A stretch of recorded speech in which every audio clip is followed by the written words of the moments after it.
तो इधर में एक बार हम लोग ऐसा उधर हजारों लोग आ रहा है, तो हम लोग ऐसे जगह जगह प्रचार करते जा रहे थे। तो एकदम एक इधर का डीसी का ऑर्डर आ गया, आप लोग जुलूस लिखते वक्त में नारे लगाते, उसे दुकानदारों को बहुत मुश्किल होता है करके कंप्लेंट आ गया। नारे लगाते यीशु मसीह की जय वगैरह ऐसा बोलते समय क्या हुआ है, दुकानदारों को क्या आता है, मुश्किल आता है। तो इसलिए ऐसा नहीं आना। ठीक है, मैंने बोला साइलेंट मार्च करेंगे। ये रघुनाथ बाजार से इधर रेसिडेंसी रोड से ऐसा साइलेंट मार्च करेंगे। तो हमने हजारों पेपर में लिखा हुआ यीशु मसीह यीशु मसीह यीशु मसीह यीशु मसीह लिखा। फिर उसके बाद वचन भी लिखा हुआ है हजारों में। तो सब लोग कौन सा पकड़ा हुआ है, डंडा, डंडा में क्या लिखा हुआ है, यीशु मसीह यीशु मसीह। तो लोग, हम लोग इधर से अभी लिखा हुआ इस क्रिश्चियन कॉलेज में शौकत पीटर के उधर में भी बैठकर बहुत लिखा, हजारों में लिखा। बाद में हम लोग बोल रहे थे तुमने ये शहर को भर दिया है? मैंने सोचा पगले यीशु मसीह का नारा लगाने से कुछ लोग सुन रहा था, अभी तो दुकान में बैठे सब लिख रहे हजारों झंडा। इधर ये रेसिडेंसी रोड से भी घुमा भाई, ये रघुनाथ बाजार सब घुमा। अच्छा, फिर उसके बाद दूसरा साल आ गया। दूसरे साल में हमने जगह जगह में जाकर प्रचार कर रहे थे। गांधीनगर में भी एक ग्रुप जा गया, 3-4। तो फिर हमारे कारण 144 डिक्लेयर कर दिया। किसके कारण? हमारे कारण 144, उसको क्या बोलता है, 140। तो सीनियर सुपरिटेंडेंट ऑफ पुलिस मेरे पास आकर 144 दे दिया। उस वक्त डोगरा हॉल में हम लोग रहते थे। मैंने बोले किसका मतलब क्या है, तुम कहीं जाकर बाहर प्रचार नहीं कर सकते, इधर ही कर लो। तो हमने दोपहर के बाद सब लोग बाहर जाना है तो क्या करें, बैठकर प्रार्थना किया। प्रभु ने बोला 2-2 करके भेज दो। मैंने सीनियर सुपरिटेंडेंट ऑफ पुलिस से कितने लोगों को भेजा, 5 से ज्यादा कहीं भी मिलेगा हम अरेस्ट करेंगे, मुझे बोला था। मैंने पीछे 2-2 करके भेजो। तो मैंने बोला सुबह का बाइबल क्लास के बाद सबको बोला 2-2 करके जम्मू शहर में पूरा प्रचार करो। करीबन 1,500 से ज्यादा लोग थे, 2-2 करके पूरा जम्मू शहर में भर दिया। तो लोग आरएसएस, शिवसेना, बाकी डीसी वगैरह सब आ रहे, डीसी आ रहा है, तहसीलदार, बहुत लोग हैं। देखो आपने जम्मू में आग लगा दिया, हमने आपको मैंने बोला, आपने बोला 144, तो हमने तो हमारा दोस्त है। मैं बोला 2 से ज्यादा कहीं भी मिलेगा हम अरेस्ट करेंगे, करो पूरा। तो शाम को 6 बजे सब लोग जब वापस आ गए, मैंने सबको गिनो। तो उस वक्त मेरा स्टेनो के काम स्टीफन मैटो करके मेरे साथ में भाई आकर ऑफिस का काम करता था, स्टीफन मैटो। मैंने स्टीफन मैटो उनका नाम लिया सबको थोड़ा लिखने के लिए, सब लोग आ गया। तो देखा तो स्टीफन मैटो नहीं, तो मालूम हो गया पकड़ा गया। तो देखा तो 5-6 लोग नहीं। तो एकदम मैं छोटा स्कूटर लेकर पका डंगा उधर, उस वक्त का बड़ा पुलिस और उधर था। तो ये 5 लोगों को अंदर बिठाया, सुपरिटेंडेंट पुलिस भी उधर बैठे। मैंने बोला ये क्यों उनको बिठाया? आपने आपको 144 बताया, जम्मू शहर में पूरा आपने आग लगाया। तो उनसे सवाल पूछा, मेरे सवाल का जवाब वगैरह दे दिया। मैंने बोला इन लोगों को छोड़ दो। मैंने पूछा, इन लोगों को पूछा तुमको कैसा अरेस्ट किया? इन लोग प्रचार करके आते समय में इकट्ठा आ गया। ये 2-2 करके आने की जगह में क्या आ गया, तो पुलिस जीप और पुलिस वाहन पीछे था, इकट्ठा मिल गया, अरेस्ट कर दिया सुपरिटेंडेंट पुलिस वगैरह। तो आईजी के साथ, मैंने बोला आईजी से बात करना, आईजी का दफ्तर उधर है, आगे जाते वक्त आईजी का दफ्तर उधर होता है। मैंने इधर से पक्का डंगे से उनसे बात करना, तो वायरलेस से बात करना शुरू किया। मैंने बोला मेरा लोगों को छोड़ दो। उन्होंने बोला आप क्या बोल रहे हैं, आप जम्मू को आग लगाए, हमको कितना मुसीबत हो रहा है, कैसा छोड़ना बोलता है।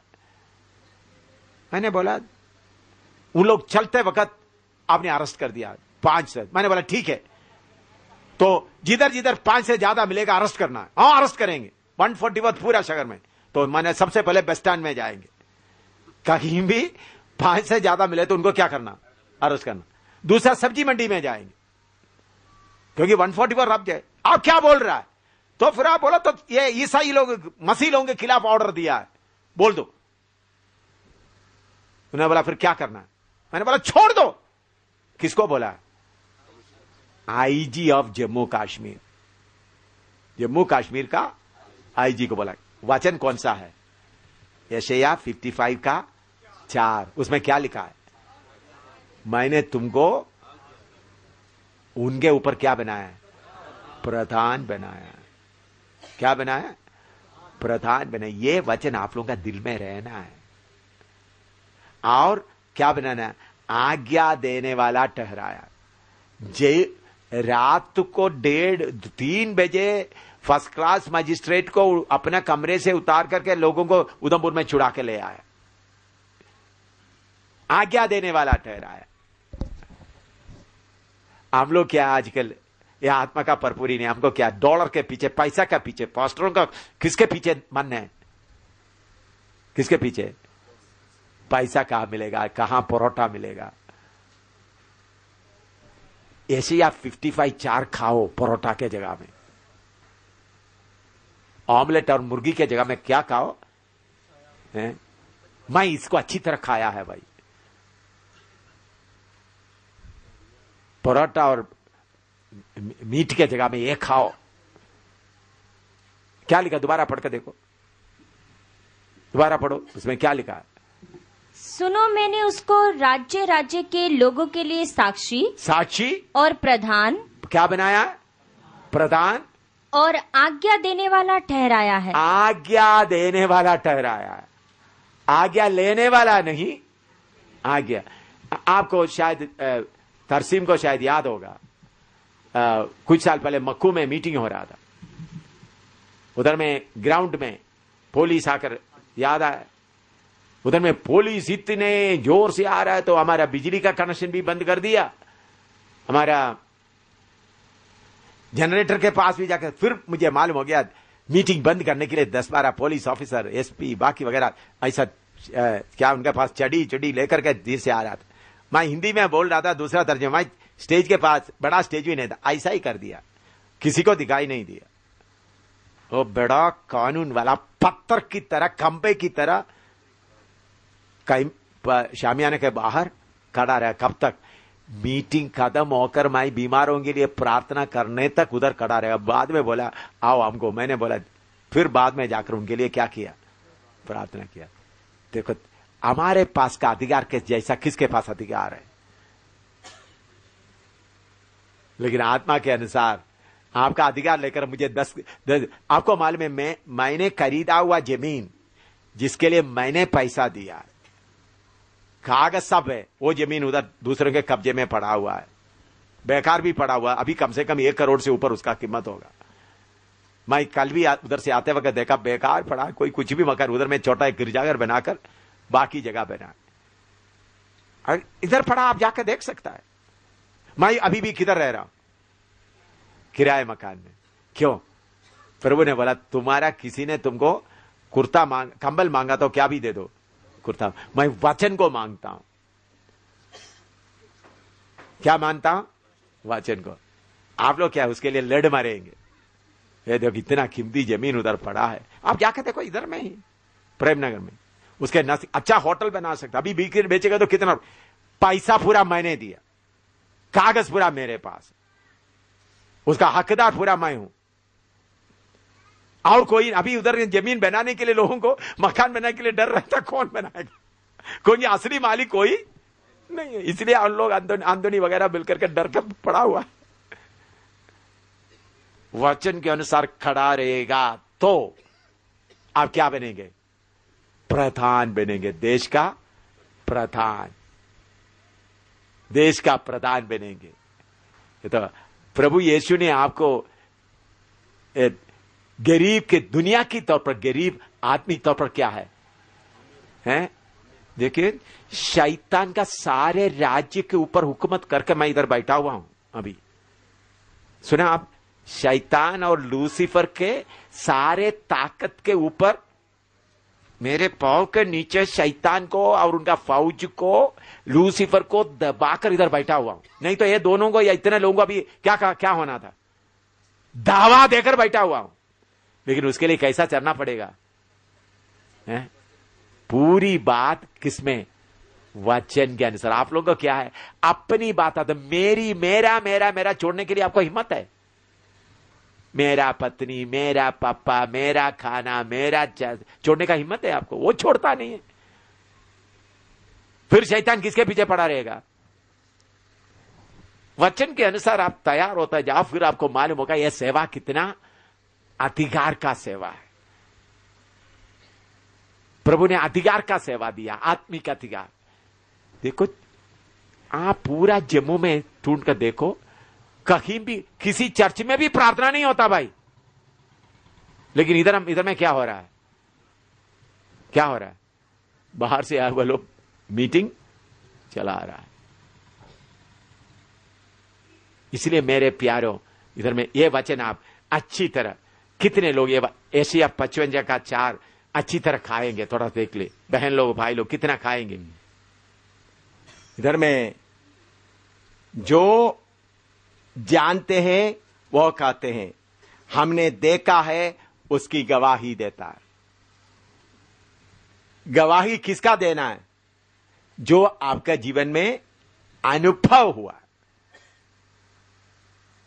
इधर उधर का गवाही चोरी चुरा करके देने से क्या है? कोई ताकत उसमें नहीं होता। आपको मालूम है, शैतान को स्केवा का बच्चे लोग शैतान को निकालने गया, उन लोग क्या बोला है? नहीं, उन्होंने क्या बोला? पौलुस के नाम से निकल गया। तो उन्होंने बोला पौलुस को हम जानता है, यीशु को जब तू कौन है? उनके ऊपर खुद पड़ा। तो मेरे प्यारों, यीशु को जानो। पौलुस क्या बोलता है जानने के लिए? फिलिपी 3:7 से पढ़िएगा। फिलिपी 3:7 से 11 तक।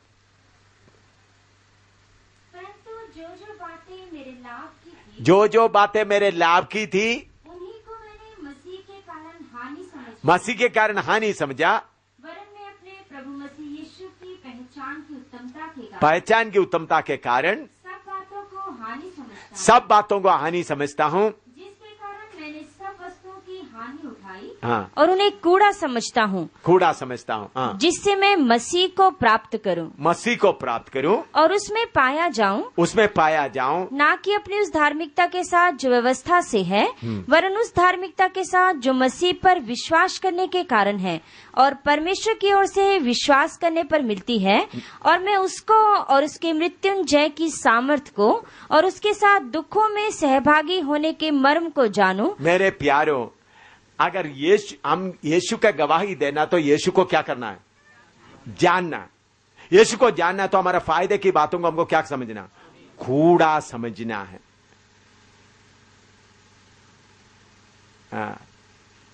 कूड़ा समझना। यीशु को जानने से ही सही गवाही दे सकता है। तो यीशु को जानना तो क्या करना पड़ेगा आपको? फायदे की चीजें। हम लोग क्या करते हैं? फायदे के पीछे पड़ा हुआ, मेरा हक, मुझे ये मिलना चाहिए। दुनिया की चीजों को कूड़ा समझेगा तो आप क्या पाएंगे? यीशु को पाएंगे। फिर तो गवाही देते समय जिसको हमने देखा है, जिसको हमने अनुभव किया है।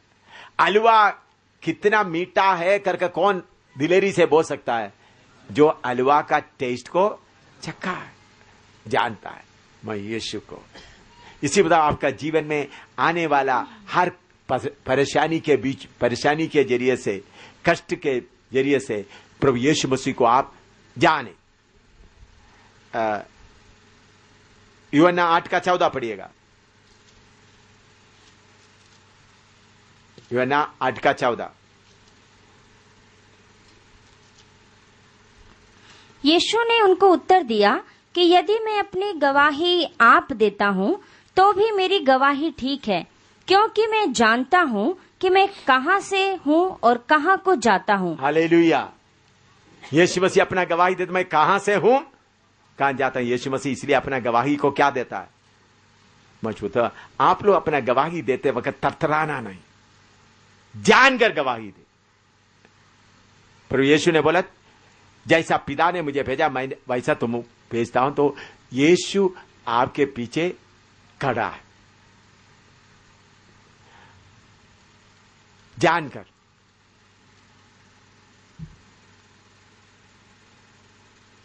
यूहन्ना 18 का 37 पढ़िएगा।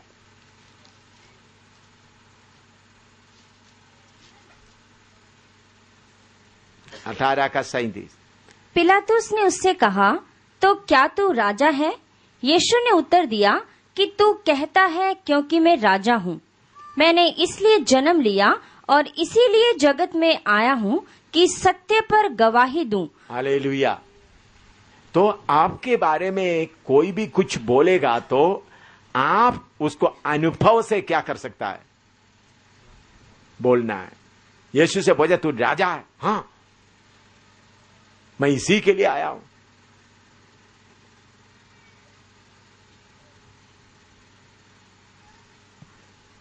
प्रभु ने मुझे इसी के लिए भेजा।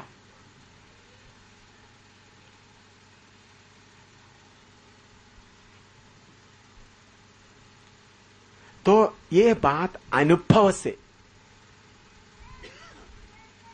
अपने जीवन में जो घटना होता है उस अनुभव से। तो प्रभु आपको परेशानी दुख क्यों आने देता है? ताकि आप यीशु मसीह को जाने।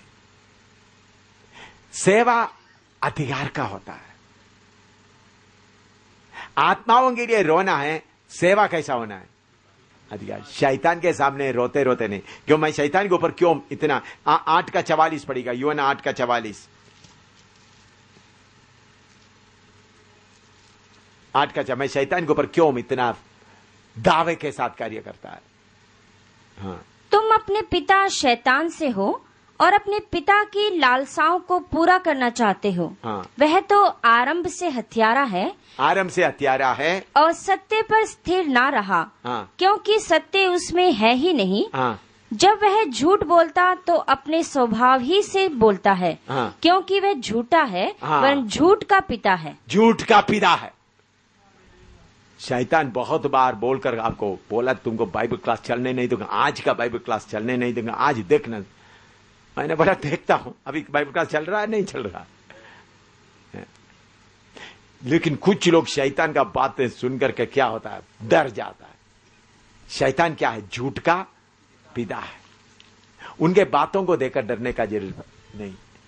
आप लोग भी तो इसलिए शैतान की बातें, वो आरंभी से झूठ बोलता है, वो झूठ का पिता है और वो झूठा है, उसको देखकर डरने का जरूरत नहीं। सत्य से आप उनके ऊपर कब्जा करें। हालेलुया। लिखते जाओ। हाँ,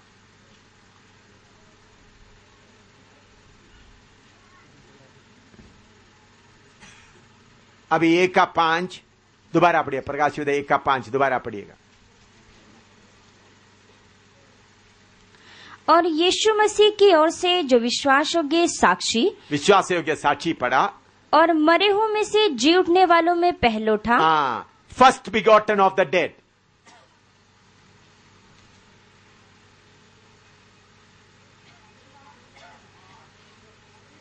जी उठने वालों में से पहलोठा। पहले यीशु के बारे में क्या है? विश्वास योग्य साक्षी। दूसरा कौन सा है? जी उठने में पहलोठा। पढ़िएगा 1 कोरिन्थी 15 का 20 से 23 तक। 1 कोरिन्थी 15 का 20 से 23।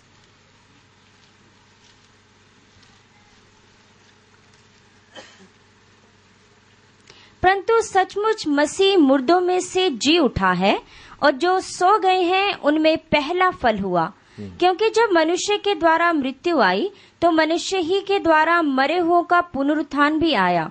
और जैसे आदम में सब मरते हैं, वैसा ही मसीह में सब जिलाए जाएंगे। परंतु हर एक अपनी अपनी बारी से पहला फल मसीह, फिर मसीह के आने पर उसके लोग। हालेलुया। प्रभु यीशु मसीह, पहले मैंने बोला विश्वास योग्य साक्षी, दूसरा मरे हुए में से जी उठा पहलौटा। ये बात हमारे लिए कैसा है सुने, शैतान कितना भी अपना मंसूबा लेकर आएगा तो भी आपने बोलना शैतान मैं तुम्हारे ऊपर क्या होगा, जय पाएगा। आधा कच्चा मन से लड़ना नहीं, कच्चा मन से लड़ेगा तो शैतान बोलते ये तो इनको हिम्मत नहीं, मैं जो बोलेगा वही होगा। आपका मुंह से जो निकलेगा वही होगा। यीशु मसीह मरे हुए में से जी उठा, पहलौटा, हम भी उसके पीछे आने वाला है। तो शैतान दो जो तुम बोलता है वो नहीं होगा, मैं जो बोलता है वही होगा। इसलिए हम बोलते हैं हमारे सामने का पहाड़ क्या हो जाएगा, मैदान हो जाएगा। सेवा करते समय इस जगह में मैं, प्रभु ने मुझे बोला मैं इस जगह में कलीसिया साबित करूंगा, प्रभु मुझे इस्तेमाल करेगा, इधर का पहाड़ मैदान करेंगे। हम लोग क्या करते हैं, थका देते, प्रभु आप ही थोड़ा थका दो पहाड़। प्रभु ने आपको प्रभु को थका देने के लिए, बुलाने के लिए ना, आप जाकर थका देकर क्या करना, लगाना है। हम क्या करते हैं, थोड़ा थका दे, प्रभु हाथ, मेरा हाथ कितना नरम हाथ है, प्रभु थका देगा, मेरा हाथ रफ हो गया हो, भाई तुम थोड़ा थका दे लो। ऐसा सेवा नहीं होता। अंधकार के जगह में, नेपाल में मैं कैसा जाकर सेवा शुरू किया, चीन में जाकर कैसा सेवा शुरू किया, जम्मू कश्मीर में तिब्बतियन बॉर्डर तक कैसा गया, कौन सा मत से गया, मरे हुए में से जी उठा, पहला उठा है। जो चाहे शैतान तो कितना भी करे, मैं क्या करूंगा, जी उठूंगा। ये विश्वास किसके ऊपर रहना, आपके ऊपर। तो पहला देखिए, यूहन्ना आप प्रभु दिलेरी दे रहा है, इंट्रोडक्शन बोलते हुए बता रहे थे, विश्वास योग्य साक्षी, मरे हुए में से पलौटा, जी उठा। वो दिलेरी आपके अंदर आना चाहिए। चाहे शैतान तो कितना भी करे, कितना भी बेइज्जती करे, जीत किसका है, किसका है, शैतान तुम्हारा जीत कभी नहीं होगा, जीत सिर्फ हमारा। बेइज्जती होंगे हमारे ऊपर। जीत के पहले कभी कभी यीशु को बेइज्जती हुआ। सुनिए थोड़ा सा एक बार, यीशु का जो क्रूस यीशु को पकड़वाया गया, उस समय का हालत देखने से कैसा है, चेले लोग भी छोड़कर भाग, उनके साथ मरेंगे करके बोला हुआ वो भी भागे। लेकिन समय पर यीशु क्या हो गया, जी उठा। तो जी उठने के पहले आपका बेइज्जती होगा। ये हम नहीं चाहते हो, प्रभु मेरा अच्छा नाम का कुछ भी नहीं होना, प्रभु मेरा नाम तो मेरे जैसा कोई नहीं, लोगों को मुझे तारीफ करता रहे। जी उठने के पहले आपका बेइज्जती, आपका पूरा खुदी का पूरा कदम होना जरूरी है। उसके बाद ही जी उठने का ताकत अनुभव होगा। यीशु उस वक्त का, अभी हम बोलते हैं यीशु जी उठेंगे, उस वक्त का चेले लोग सोचा था यीशु जी उठेंगे। यीशु जी उठकर आया तो भी उन लोगों को विश्वास नहीं हो रहा है। यीशु जी उठकर आया तो भी उनको क्या नहीं हो रहा है, विश्वास नहीं हो रहा। हालेलुया। हमको जी उठने का शक्ति चाहिए, लेकिन उसके पहले का गत्सेमने से लेकर क्रूस तक का वो हमको, वो तो थोड़ा कड़वा है भाई, वो कड़वा चीज हटा दो। पतरस बोलते मैं उसको जानता ही नहीं। एक गवाही के बाद ऐसा वो सारे चीजें क्या करे, अच्छी तरह सहे। आगे क्या है, जी उठने का ताकत है। तो हमारे अंदर ये बना, शैतान तू कुछ भी करता रहे, मैं क्या करूंगा, जी उठने का पहलौटा, वो दिलेरी आपके अंदर आना है। विश्वास योग्य साक्षी और जो इसे क्या, शैतान तू कितना भी बर्बादी करे, मेरा मर्जी के अनुसार, प्रभु ने दिया योजना के अनुसार कार्य होगा। लिख दिया।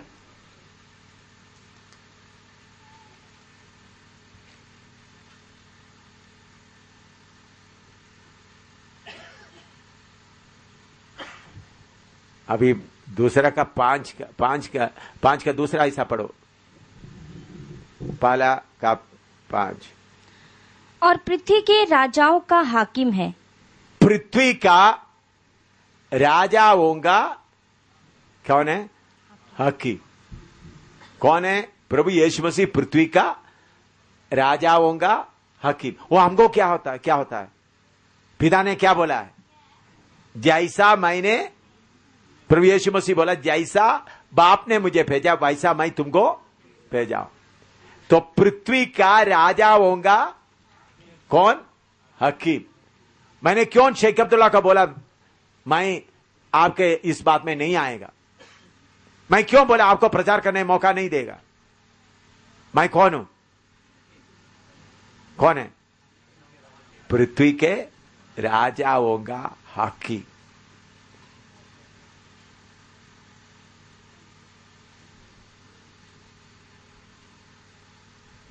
एलिया बोल रहा है डर डर डर डर डर के, आहाब के सामने डर डर डर के बोल रहा है, देखो आहाब राजा आप पाप कर रहा है, मैं अच्छी तरह सुनना मेरा प्रार्थना। आहाब राजा आप पाप कर रहा है, मैं जाकर मेरा परमेश्वर के सामने प्रार्थना करने जा रहा हूं, प्रभु आहाब राजा का मन को थोड़ा सीधा कर दे, थोड़ा उनको ठीक कर दे।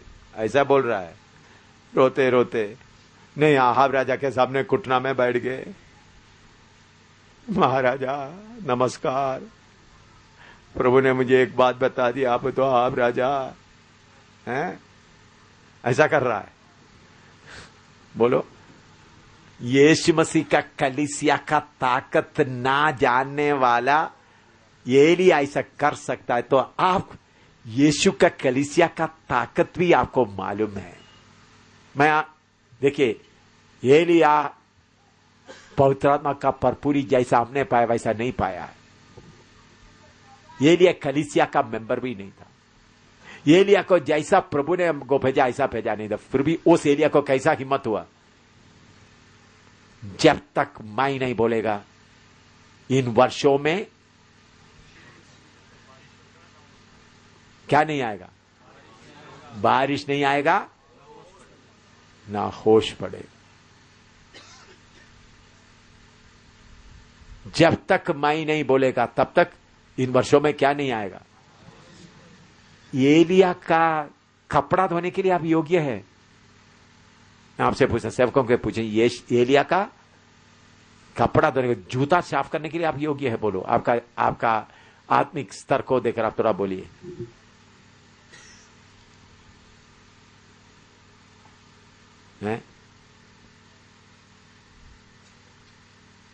एलिया उतना किया है, तो इन आखिरी दिनों में प्रभु यीशु बोलता है दुनिया की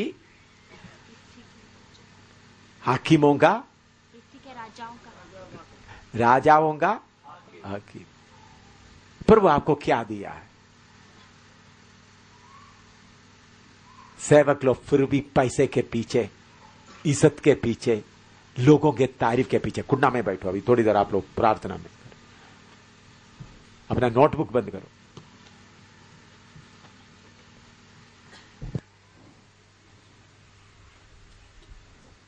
हिंदुस्तान का राजा है करके आप प्रकट होना है। राजा वो प्राइम मिनिस्टर मनमोहन आपके नीचे है, इस पहचान में आप आना है। जम्मू कश्मीर का चीफ मिनिस्टर आपके नीचे है, आना है। इधर का डीसी आपके नीचे है, आना है। इस पहचान में आना है। शारीरिक बातों को भूल जाओ, शारीरिक बातों में रहने का। पौलुस बोलता है अब शारीरिक रीति से चलता है, लेकिन हमारा हथियार गढ़ों को गिराने का है। विश्वास योग्य साक्षी पृथ्वी के राजाओं का, प्रभु यीशु बोला स्वर्ग और पृथ्वी का सारे अधिकार मुझे दिया गया, जाओ सब जगह में सुसमाचार प्रचार करो। मैं इस अधिकार लेकर दुनिया के कितने देशों में गया, मार खाया है, कीमत दिया है। ये छोटा शेड के नीचे से हिंदुस्तान का राजा लोग प्रकट होना है। सेवा रोते रोते नहीं, आत्माओं के लिए रोए, बाकी बातों के लिए अधिकार। शारीरिक बातों को त्यागे,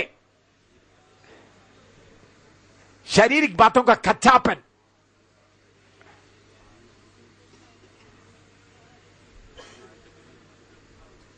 पृथ्वी के राजाओं का हकीम।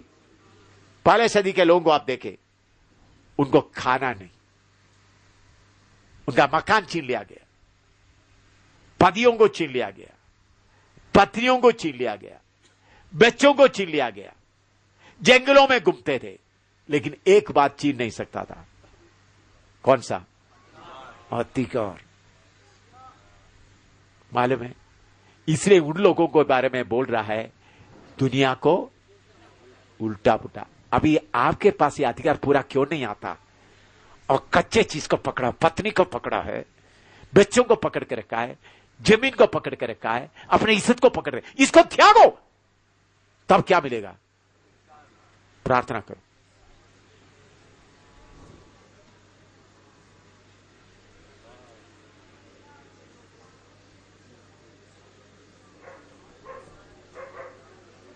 पेट भर का खाना खाने वाला पृथ्वी को नहीं हिलाया, भूखा रहने वाला पृथ्वी को हिलाया, पत्नी के साथ सुख लेने वाला पृथ्वी को नहीं हिलाया, बच्चों का खुशी देखने वाला पृथ्वी को नहीं हिलाया। जिन्होंने सब त्यागा पृथ्वी को हिलाया, वो यीशु आज भी एक सा है, वो नहीं बदलता।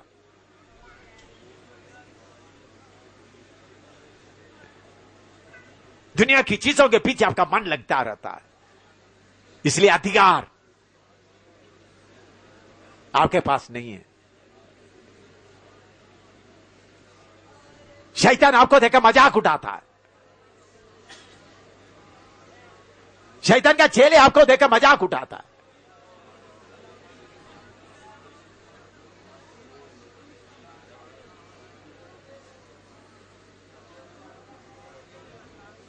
प्रार्थना के प्रभु, जिस बात के लिए आपने मुझे बुलाया, उस बात के लिए मुझे तैयार कर, मुझे खड़ा कर।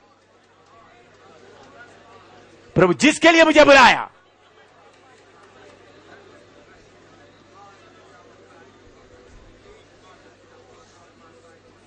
फानी चीजें फेंक दे, कपड़ा ले जाओ, खाना ले जाओ, पत्नी को ले जाओ, पति को ले जाओ, बच्चों को ले जाओ, लेकिन मेरा अधिकार तुमको नहीं मिलेगा। मेरा अधिकार तुमको नहीं मिलेगा। वो ले, शैतान के सिर को कुचले।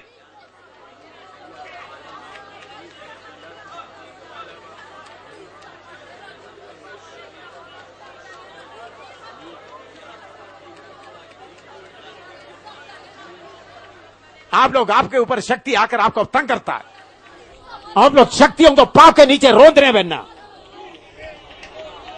रोंदने वाला बनना है। शक्तियों को तुमको और मैं रो दूंगा।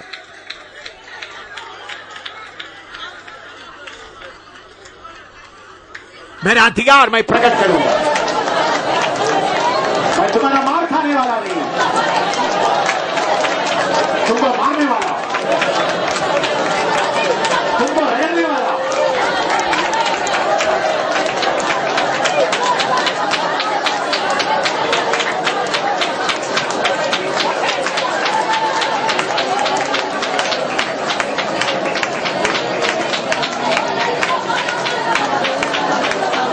अधिकार का सेवा प्रकट होने का समय आ गया।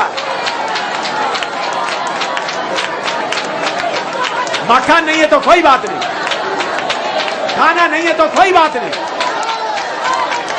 पत्नी को ले गया तो कोई बात नहीं, अधिकार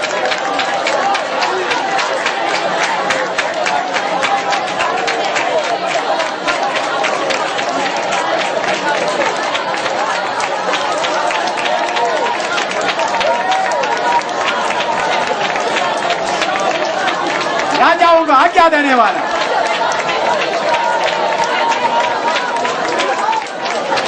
एलिया की तरह खड़ा हो जाए,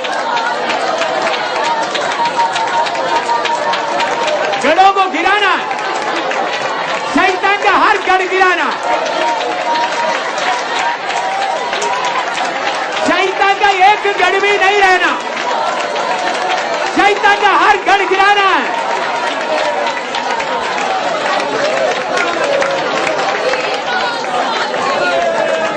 हालेलुया, हालेलुया, शैतान का हर गढ़ गिराना है।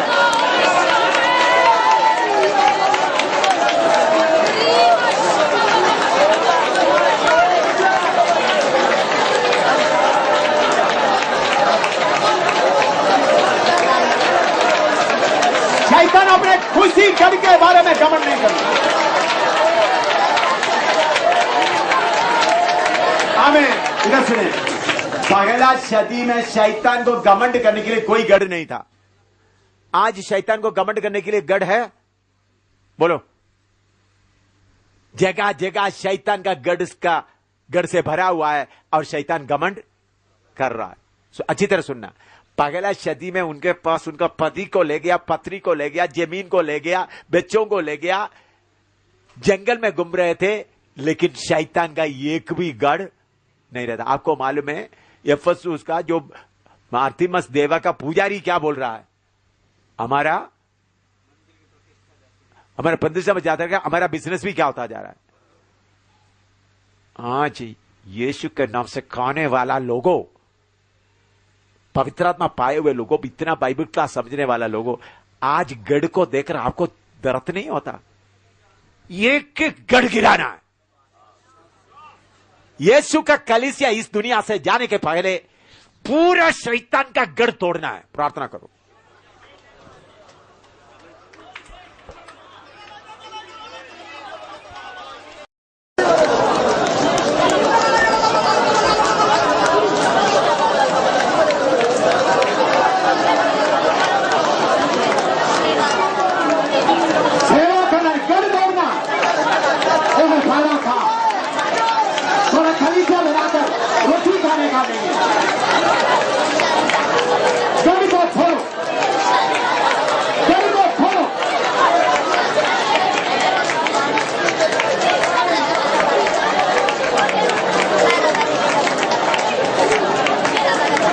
इधर सुनिए, स्वर्ग में जाता हूं कौन सा झंडा लेकर जाएंगे आप?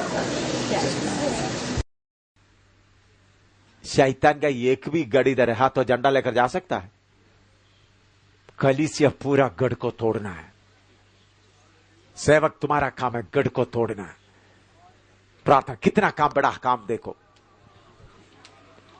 उसके लिए कितना समर्पण चाहिए। प्रकाशित वाक्य पहला का 5वां पद पढ़िएगा।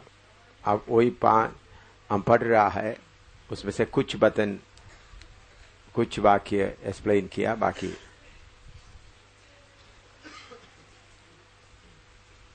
प्रकाशित पहले का 5। और यीशु मसीह की ओर से जो विश्वास योग्य साक्षी बता दिया गया, और मरे हुए में से जीतने वालों में पहल उठा, मरे हुए में से जीतने वाला पहल उठा, वो भी बता दिया गया। और पृथ्वी के राजाओं का हाकिम है। पृथ्वी का राजाओं का हकी, एक कल तक पढ़ा था। अभी पहला तिमोथी 6 का 15 पढ़िएगा। पहला तिमोथी 6 का 15, फर्स्ट तिमोथी 6:15, फर्स्ट तिमोथी 6:15, पहला तिमोथी 6 का 15। जिसे वह ठीक समयों में दिखाएगा, जो परम धन्य और अद्वैत अधिपति और राजाओं का राजा और प्रभुओं का प्रभु है। राजाओं का राजा, प्रभुओं का प्रभु। हमारा प्रभु यीशु मसीह कौन है?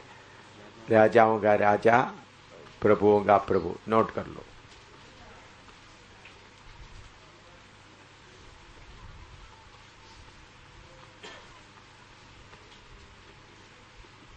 और प्रकाशित 11 का 15 पढ़िएगा।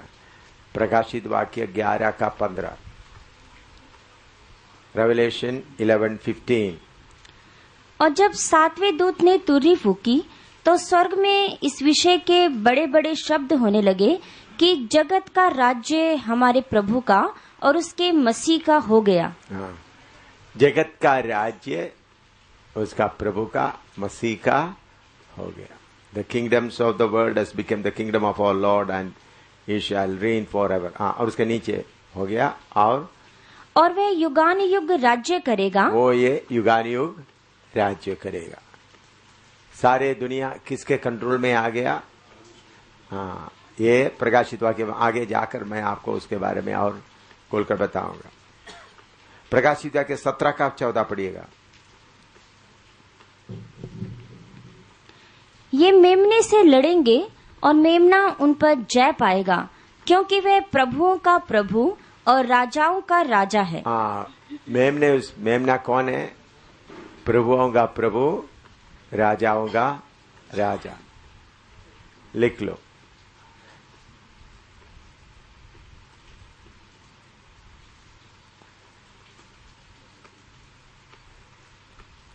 और 19 का 16 पढ़िए। प्रकाशित 19 का 16।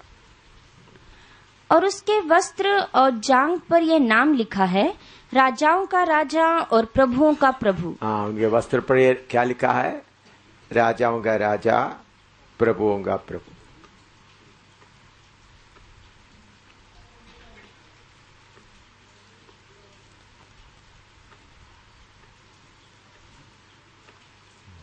और उसका 5 का आगे पहला अध्याय का 5, एक उसमें एक वचन और बाकी 5 पढ़ो, दोबारा पढ़ो।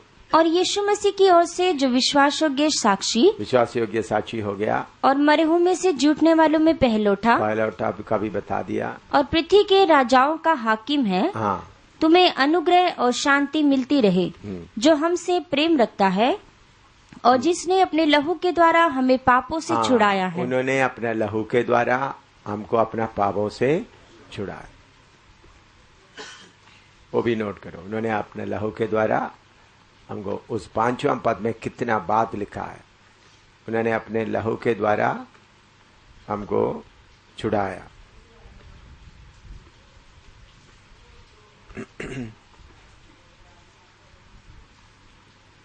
अभी उसका 6 पढ़िएगा। 6 पहला अध्याय का 6। और हमें एक राज्य और अपने पिता परमेश्वर के लिए याजक भी बना दिया। हाँ, हमें एक राज्य, वो गलत है, राजा बनाया। आपका बाइबल में राज्य जिधर लिखा है, नेपाली में कैसा है? राज्य लिखा है, राजा लिखा है। हिंदी में, पंजाबी में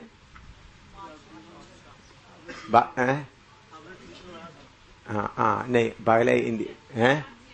राज्य के जगह में राजा लिखना है। Made us Kings. आपका बाइबल में मार्जिन में लिखो।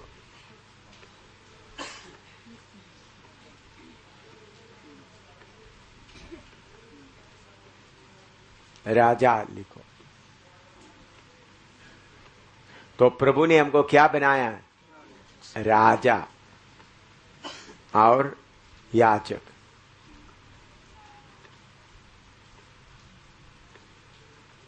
मार्जिन में, तर्जुमा में हुआ गलत ही है। प्रभु ने हमको राजा बनाया। परमेश्वर हमको राजा बनाया। ये प्रोग्राम पुराना नियम से ही प्रभु ये बात को थोड़ा थोड़ा सा बताते आया। इस्राएल के बारे में पढ़िएगा। निर्गमन 19 का 6 पढ़िएगा। निर्गमन 19 का 6। Exodus 19 verse 6। Exodus 19 verse 6। निर्गमन 19 का 6। और तुम मेरी दृष्टि में याजकों का राज्य और पवित्र जाति ठहरोगे। या याजकों का राज्य, या किंगडम ऑफ प्रीस्ट। याचकों का राज्य। ये याचक लोग परमेश्वर और मनुष्यों के बीच में कार्य करता है। परमेश्वर और मनुष्य के बीच में प्रकाश यशायाह 61:6 पढ़िएगा। आइसिया 61:6 61:6। पर तुम यहोवा के याजक कहलाओगे, वे तुमको हमारे परमेश्वर के सेवक कहेंगे। हाँ, तुम you shall be named priest of the Lord, you shall be named priest of the Lord, परमेश्वर का याजक कहलाओगे। पहला पत्रुस 2:5, 1 पीटर 2:5। स्पीड से लिखते जाना क्योंकि हमको काफी सीखना है। पहला पत्रुस 2:5। तुम भी आप जीवते पत्थरों की नाई आत्मिक घर बनते जाते हो, जिससे याजकों का पवित्र समाज बनकर, याजकों का पवित्र समाज, हॉली प्रीस्टहुड। पहला पत्रुस 2:9, 1 पीटर 2:9। पर तुम एक चुना हुआ वंश और राज्य पदधारी, याजकों का समाज और पवित्र लोग और परमेश्वर की निज प्रजा हो। हाँ, तुम याजकों का समाज और राजपत्तारी। तो प्रभु हमको उद्धार देकर कितने नजदीक में लेके आ रहा है और उसके बराबर में बना रहा है, राजा बना रहा है। ये ऊंचा पदवी में हमको आने के लिए हम इस धरती में रहकर योग्य बनना है। परमेश्वर हमारे लिए जो ऊंचे पदवी रखा है उसके लिए हम योग्य बनना है। सिर्फ नरक से बचना काफी नहीं है, इस ऊंचे पदवी के लिए क्या बने? योग्य बने। हम बाकी लोगों के लिए प्रभु के सामने खड़ा होना, तो पहले क्या होना है? प्रभु के सामने खड़ा होने के लिए अपने आप योग्य बनना है। हम अपने आप को योग्य बनाने के बाद ही हम बाकियों का पाप को उठा सकता है। तो ये जिम्मेवारी हमारे सामने है। इस्राएली याजकों के बारे में हम देखते हैं, उनको परमेश्वर को उपस्थिति में खड़ा होने के लिए योग्य वस्त्र पहनाता है। वो वस्त्र पहनते हुए ही परमेश्वर का उपस्थिति में खड़ा हो सकता है। तो हमारा व्यक्तिगत जीवन में जो बात आप छोटे छोटे बात समझते हैं, क्या मैं ये बात लेकर परमेश्वर के सामने खड़ा हो सकता है? मेरा काम दूसरों को भी खड़ा करने का है, दूसरों का भी गलतियों को उठाने का है। तो ये बात हमेशा आपके मन में रहकर, प्रभु मेरे से ये नहीं हो सकता करके बोलकर, प्रभु मैं जैसा दरिवाल में सिखाया, मसीह हम में वास करे, मसीह हम में जीवित रहे। ऐसा हालत में हम अपने आप को जांच कर देखना है। हम अपने आप को पूरा पवित्रताई में खड़ा नहीं हो सकता। प्रभु मैं योग्य नहीं हूं, आप मुझ में वास करके मुझे योग्य बना दे। बहुत बार सेवा में तरक्की क्यों नहीं होता? हम पहले पूरा शुद्ध नहीं है और शुद्ध होने का कोशिश भी नहीं करता। छोटी मोटी बातें ठीक है, बाद में देखा जाएगा।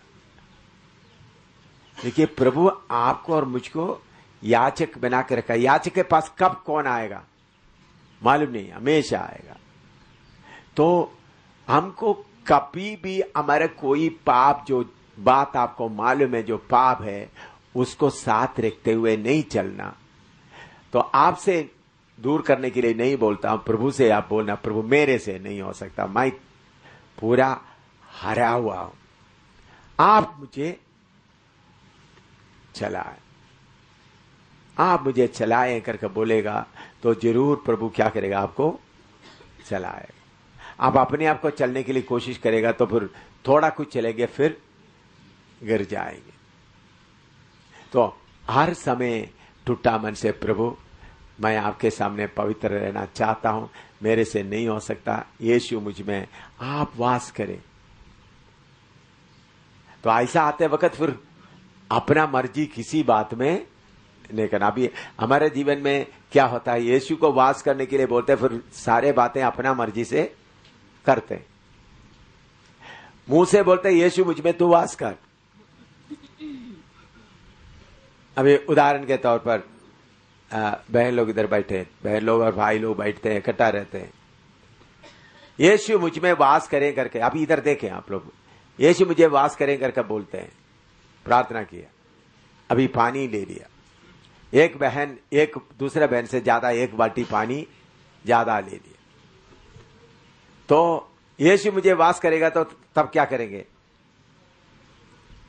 हैं? बाकियों के लिए पानी नहीं है, तब यीशु वास कर रहे तो क्या करेंगे?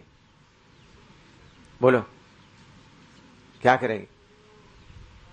बोलो ना। एक बहन ज्यादा पानी अपना मजा में, अभी इधर में अभी पानी का समस्या, आज सुबह मैंने भी नहाया, कल नहीं नहाया, मुझे पानी उधर आ रहा था, मैंने सोचा नहीं मैं टैप से पानी नहीं लूंगा, जितना पानी उधर है उससे मैं क्या करूंगा, नहाऊंगा, बाकी कितने लोग नहाना नहीं। तो आपको मालूम है ये भी, जब पानी कम है, आप नहाने के लिए पानी लेते वक्त मग भरकर पानी नहीं लेना, बड़ा मार्ग है तो उसमें थोड़ा थोड़ा क्या करो पानी लो। आप लोग क्या करते होंगे हैं? मग भरकर पानी लेकर डाल देंगे। ये इस बात समझ आया आपको हैं?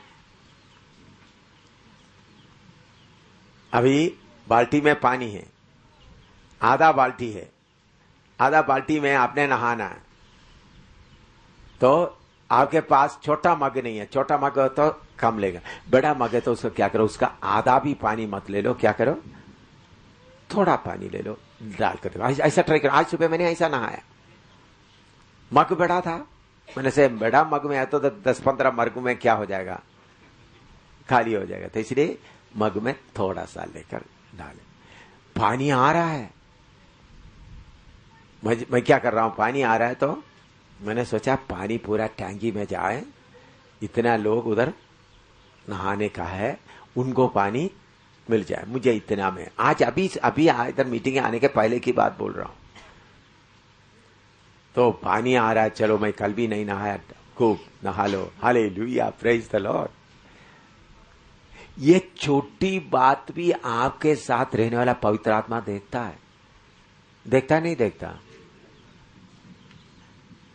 अपना खुदी में पूरा पानी मजा उठा के हालेलुया, मतलब हालेलुया, अन्य भाषा बोले तो पवित्र आत्मा बोलेगा ये सब दिखावटी है। ये छोटी सी छोटी बात भी कौन देखता है?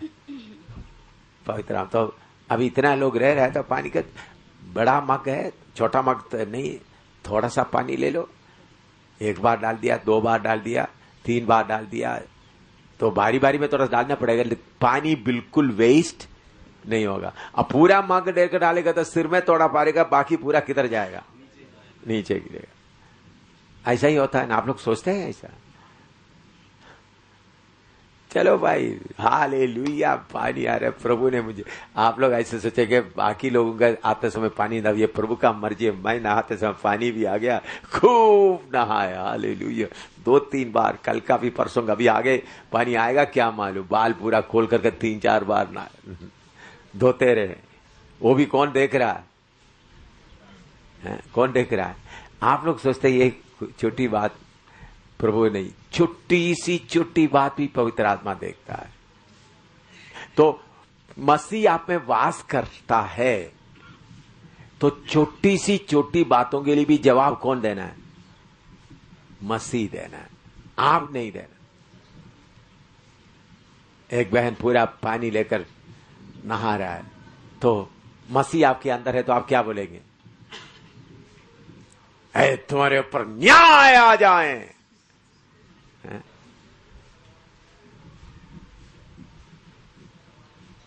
मसीह आपके अंदर है तो प्रार्थना करेंगे, प्रभु इस बहन को थोड़ा समझ दे।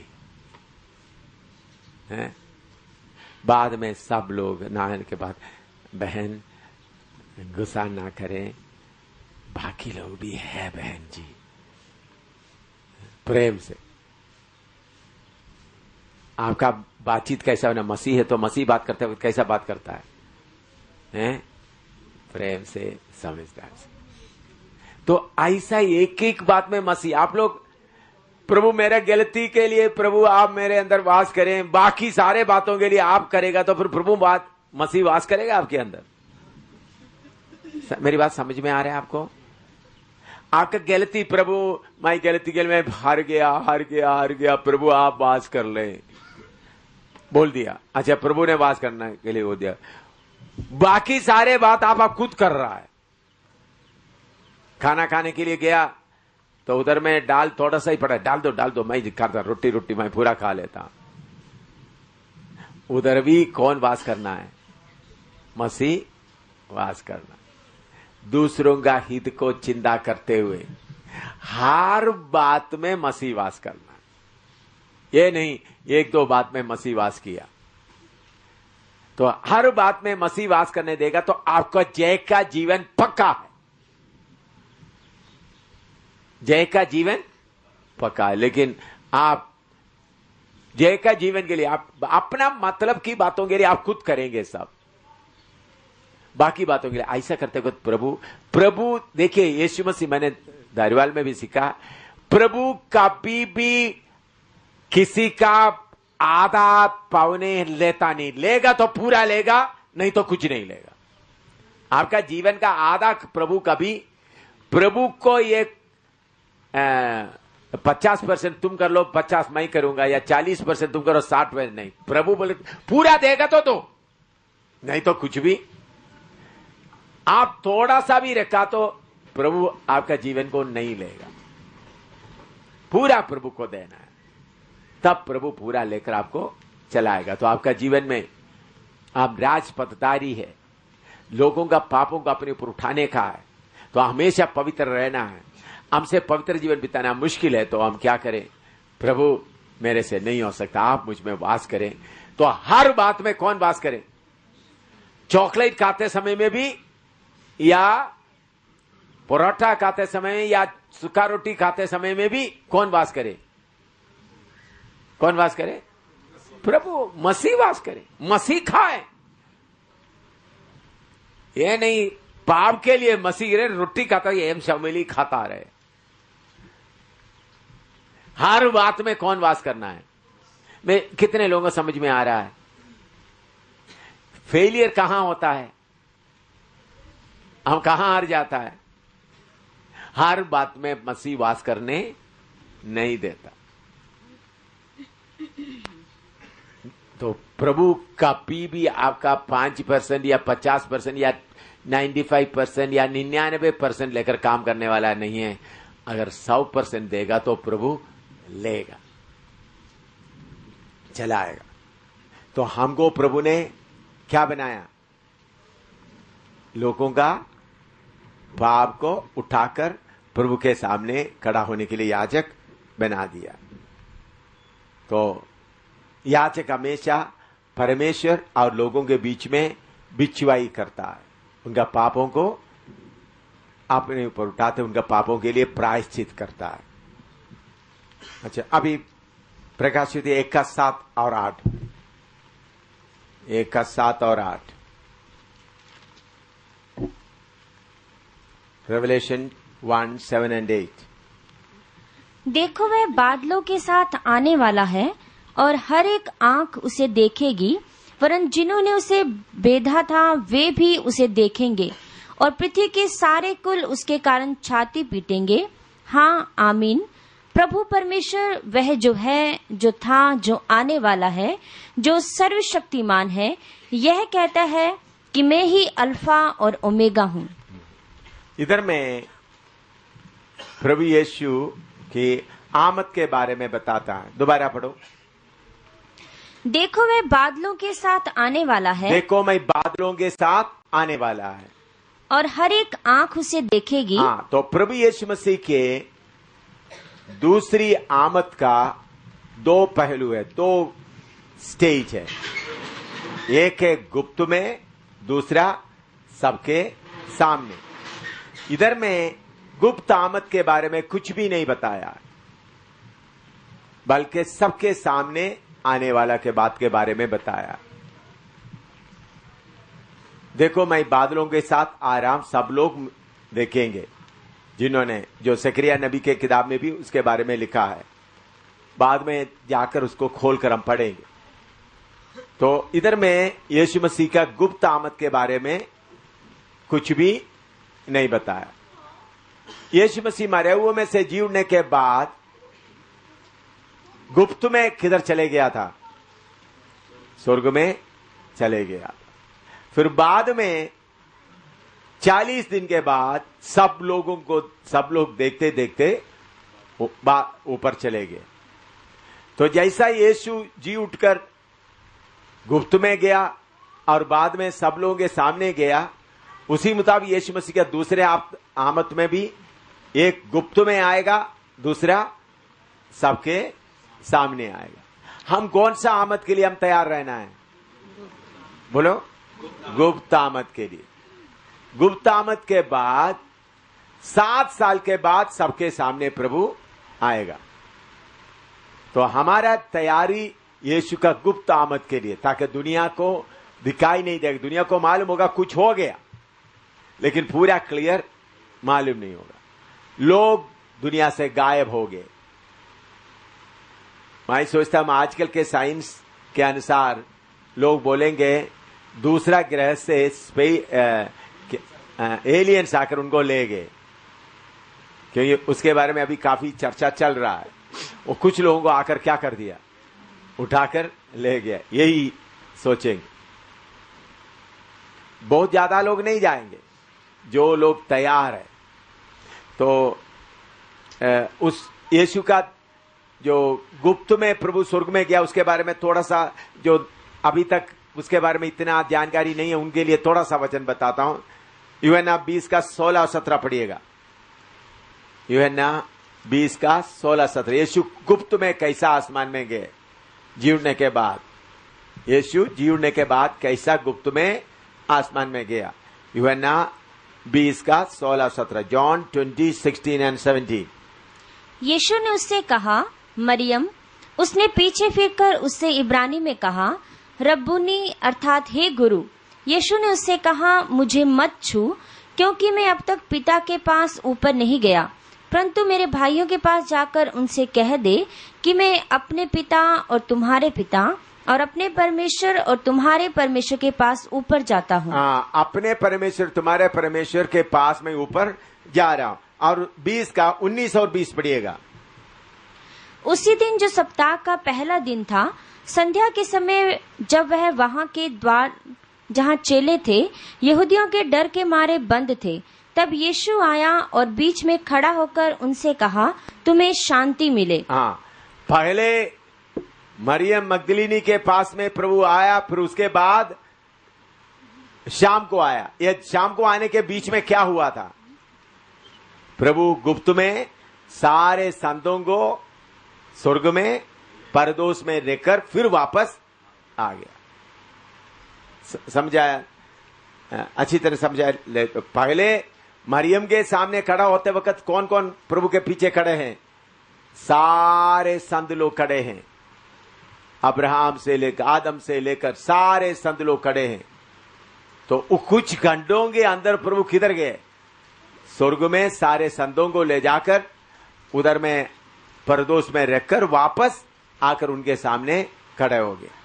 तो यीशु गुप्त में एक बार गया, फिर उसके बाद सबके सामने गया है। यूहन्ना 20 का 26 से 29 तक पढ़िएगा। यूहन्ना 20 का 26 से 29 तक। जॉन 20:26-29। 8 दिन के बाद उसके चेले फिर घर के भीतर थे और थोमा उनके साथ था। और द्वार बंद थे, तब यीशु ने आकर और बीच में खड़ा होकर कहा, तुम्हें शांति मिले। तब उसने थोमा से कहा, अपनी उंगली यहाँ लाकर मेरे हाथों को देख और अपना हाथ लाकर मेरे पंजर में डाल और अविश्वासी नहीं परंतु विश्वासी हो। हाँ, मरियम से बोला तुमने मुझे छूना नहीं। थॉमस को बोलता है क्या करो, हाथ लगा कर छू लो। तो इसके बीच में प्रभु ऊपर में जाकर आया। इससे ज्यादा और नहीं चाहिए ना प्रूफ। अभी यीशु का गुप्त आमद के समय में क्या होगा करके लिखा, वो भी थोड़ा सा मत्ती 24 का 36 से लेकर 46 तक पढ़िएगा। मत्ती 24 का 36 से लेकर 46, मैथ्यू 24 36 to 46। उस दिन और उस घड़ी के विषय में कोई नहीं जानता, ना स्वर्ग के दूत और ना पुत्र, परंतु केवल पिता। जैसे नूह के दिन थे, वैसा ही मनुष्य के पुत्र का आना भी पढ़ो। आना भी होगा। क्योंकि जैसे जल प्रलय से पहले के दिनों में जिस दिन तक कि नूह जहाज पर ना चढ़ा, उस दिन तक लोग खाते पीते थे और उनमें ब्याह शादी होती थी, और जब तक जल प्रलय आकर उन सबको बहा न ले गया, तब तक उनको कुछ भी मालूम ना पड़ा। वैसे ही मनुष्य के पुत्र का आना भी होगा।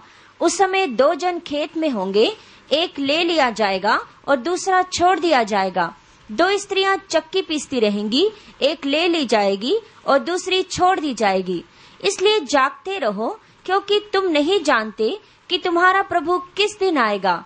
परंतु यह जान लो कि यदि घर का स्वामी जानता होता कि चोर किस पहर आएगा, तो जागता रहता और अपने घर में सेंध लगने ना देता। इसलिए तुम भी तैयार रहो, क्योंकि जिस घड़ी के विषय में तुम सोचते भी नहीं हो, उसी घड़ी मनुष्य का पुत्र आ जाएगा। सो वह विश्वास योग्य और बुद्धिमान दास कौन है, 46 तक की, जिसे स्वामी ने अपने नौकर चाकरों पर सरदार ठहराया कि वे समय पर उन्हें भोजन दे। धन्य है वह दास जिसे उसका स्वामी आकर ऐसा ही करते पाए। इधर में लिखा है कैसा प्रभु यीशु मसीह आते समय में